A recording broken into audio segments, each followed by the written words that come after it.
Hallo? Ist Audio an? Da ist die Cam, aber ich habe jetzt hier noch Hochformat. Ich möchte eigentlich Querformat. Doof, dass ich jetzt immer zentriert bin und ich finde, hier oben ist auch noch zu viel Platz. Willkommen wieder in meiner Küche, da wo ich immer bin, wenn ich Sieb drucke. Heute möchte ich noch mal ein bisschen was anderes machen oder ausprobieren. Und zwar hatte ich vor, also dieses Motiv hier zu drucken und zwar mit so einem Verlauf und auch einmal die Version.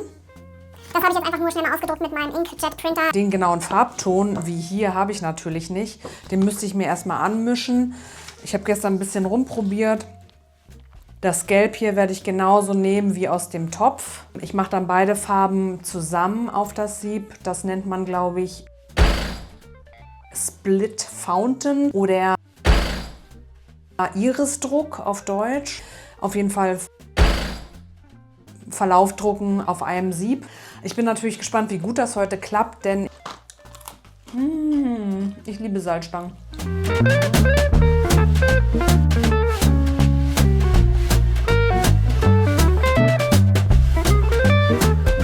Hier gibt es leider in der Emulsion hier und da immer so ein paar kleine Löcher. Ich glaube, da waren so kleine Bläschen in der Emulsion beim Beschichten.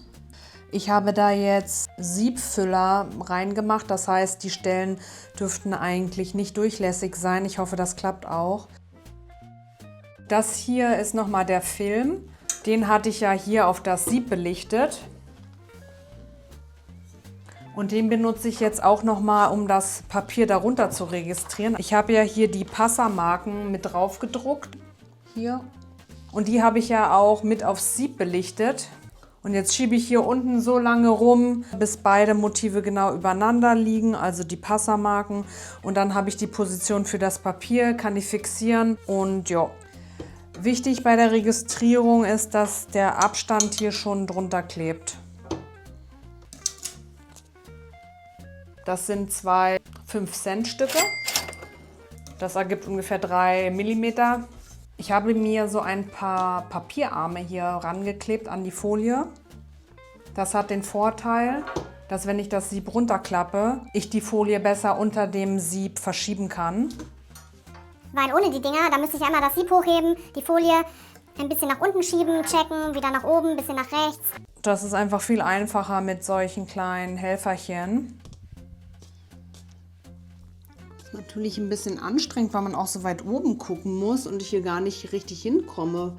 Die Passermarke hier oben ist ziemlich weit weg für mich, da komme ich kaum ran zum Gucken.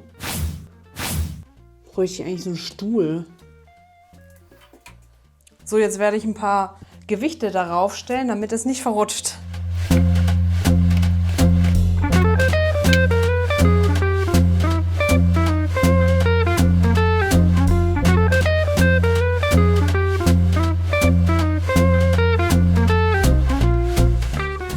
So, jetzt werde ich noch das Sieb abkleben.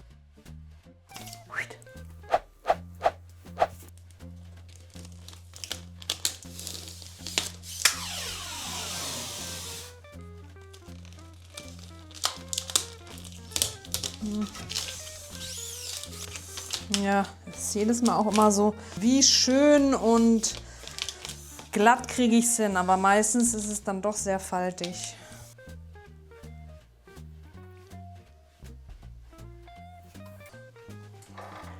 Jetzt muss ich noch die Passermarken abkleben, hier überall. Das mache ich gleich noch.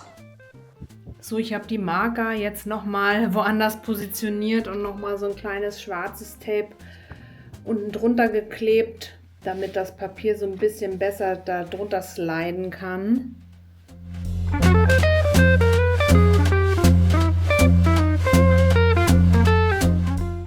Ich hoffe, jetzt ist alles fertig und es kann losgehen. Also ich werde jetzt die Farbe hier auftragen, nebeneinander.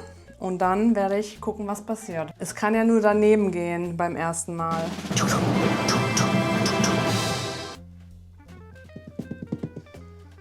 Ich mache erstmal nicht so viel rauf.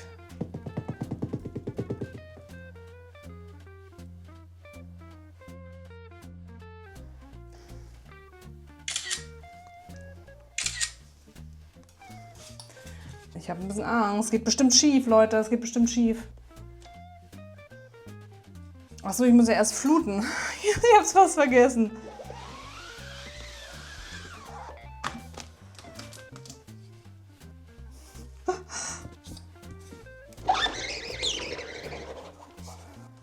Ich bin nicht sicher, ob das funktioniert hat.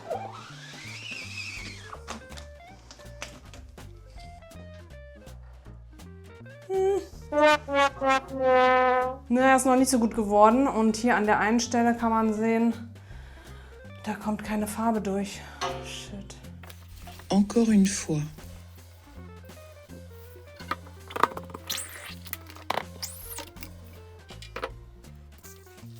Hier sieht man so ein kleines Loch oder eine offene Stelle. Und ich glaube, die habe ich vorher schon mal im Sieb gesehen. Ich weiß nicht, was ich jetzt machen soll. Also hier in meinem Sieb ist jetzt eine Stelle, da kommt jetzt leider keine Farbe durch. Das ist so ein ganz kleiner Spot. Das ist nicht einfach so ein bisschen Staub oder so, sondern ich glaube, da ist das Sieb einfach nicht richtig gereinigt worden von mir. Das heißt, da ist irgendwas noch verstopft, irgendwelche kleinen Siebmaschen. Und deswegen eine kurze Pause. Und ich hoffe, beim zweiten Versuch klappt es besser. Well, well.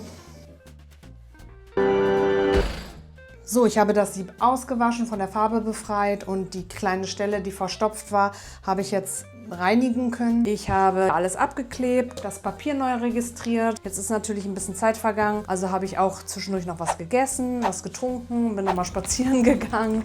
Wir packen jetzt hier wieder Farbe drauf und los geht's zum zweiten Mal.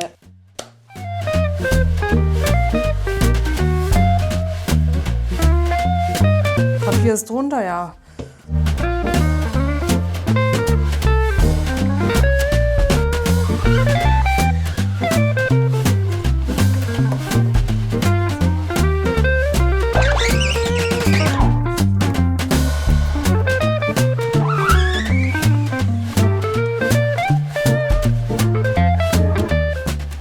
Also die erste Version sieht jetzt natürlich scheiße aus, weil da ist der Verlauf noch nicht so schön drauf. Aber was gut ist, die Stelle hier oben, die ist jetzt okay. Das ist sehr gut, da kommt jetzt Farbe durch.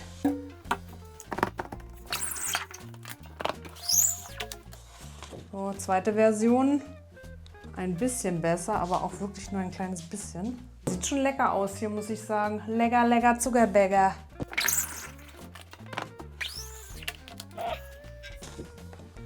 So nach oben hin, finde ich, ist noch zu sehr eine Kante. Ist gar nicht mehr so viel Farbe drauf. Gefällt mir.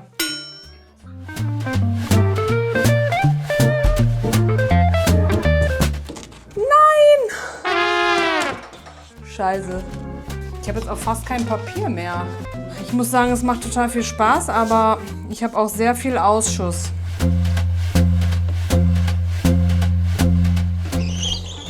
Der ist wieder scheiße geworden hier, aber egal.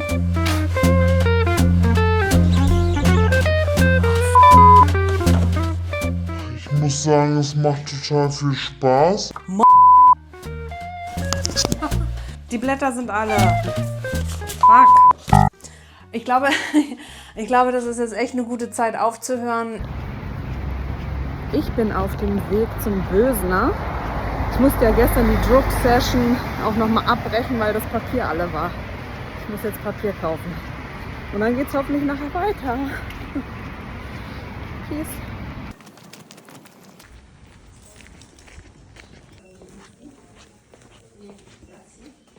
So, ich bin wieder zurück. Ich habe Nachschub gekauft. Hauptsache ich habe Papier und kann weitermachen mit dem Split Fountain. Ich glaube, ich habe vorhin mal Fountain Split gesagt, aber es heißt Split Fountain.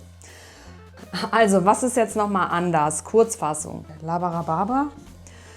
Ich habe anderes Papier, das ist dünner und heller als das vorherige. Dann habe ich nochmal die Farben ein bisschen anders gemischt. Das Gelb ist etwas dunkler, das Pink etwas heller wieder.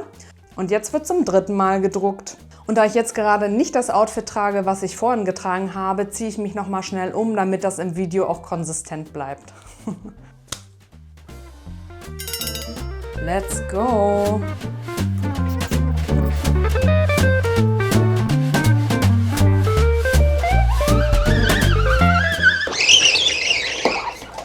Hier kann man ganz gut sehen, was passiert, wenn ich halt neue Farbe auf das Sieb nachlege und dann passieren halt so eine Sachen auch mal ganz schnell. Aber dafür ist der halt gut geworden.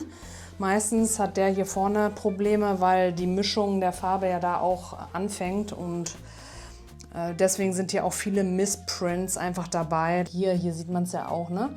Das sind einfach so Stellen, die sind nicht ideal, aber da muss man halt ein paar Mal drucken, dann läuft es wieder.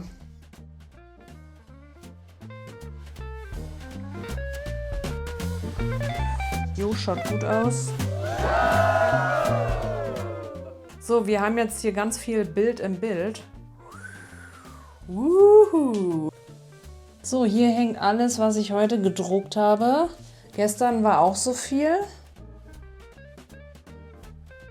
Ich bin fertig mit der Session, ich bin zufrieden. Jetzt ist die Phase Saubermachen angesagt. Ich sprühe jetzt erstmal ein bisschen Wasser drauf, damit es nicht austrocknet, bis ich das Ding ins Bad gebracht habe.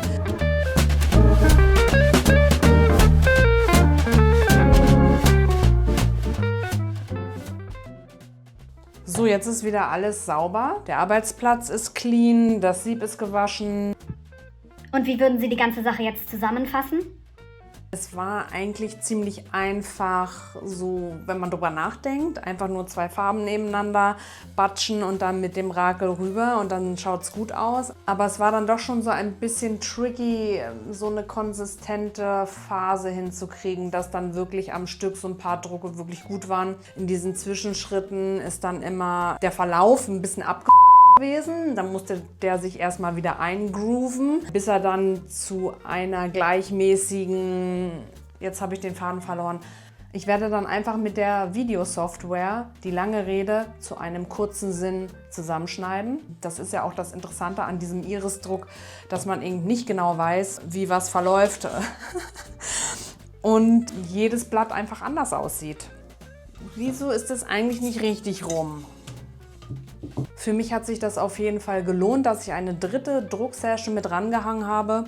Und es war echt nochmal eine gute Idee, dass ich das Gelb nochmal ein bisschen dunkler gemacht habe und das Pink ein bisschen knalliger.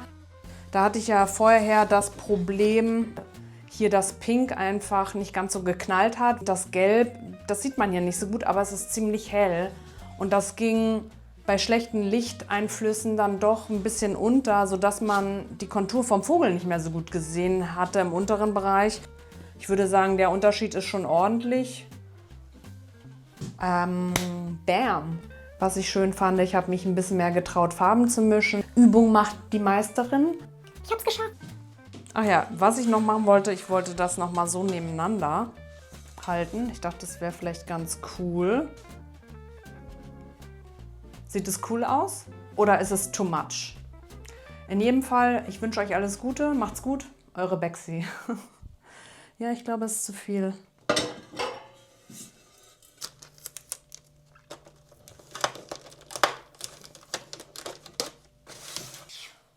Ich habe das Sieb jetzt abgemacht. Wie dumm ist das denn? Leute, totaler Fail. Wie blöd kann man sein? Ich habe jetzt gerade das Sieb hier ausgespannt. Jetzt ist die Papierregistrierung für den Arsch und ich muss das alles nochmal machen. Weil ich kann das Sieb ja jetzt nicht mehr genauso einspannen, wie es vorher war. Das ist jetzt alles verrutscht. Aber es war jetzt nicht so schlau. Ich kann gerade nicht mehr sprechen.